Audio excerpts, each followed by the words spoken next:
aqui para gravar o tipo de bebê 1. Então vamos lá.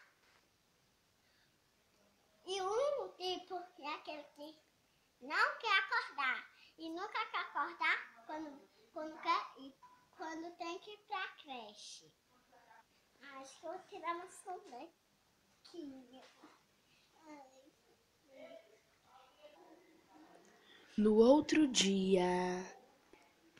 Filha, acorda, hora de ir pra creche. Não, papai.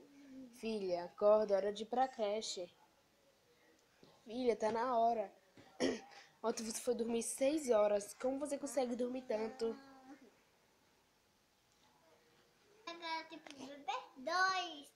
E agora é o tipo que chora.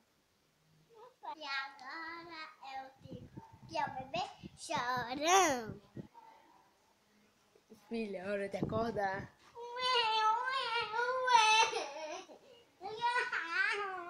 Tá bom, pode dormir. Filha, agora acorda. Agora eu tenho que arrumar a cama.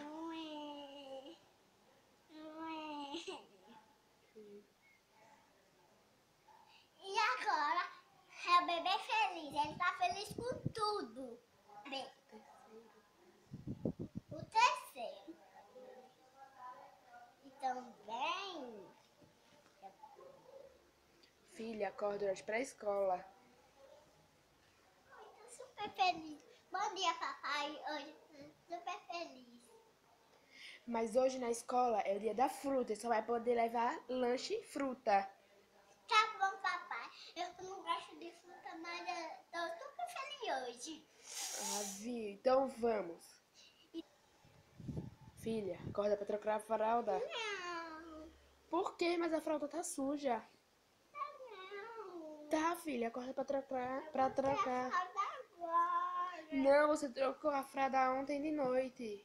Não quero fralda Não, agora. você trocou a fralda ontem. Vamos, levanta. Não.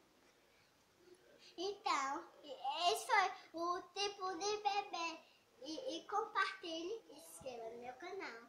Tchau! E deixa o like aqui embaixo. Tchau, pessoal!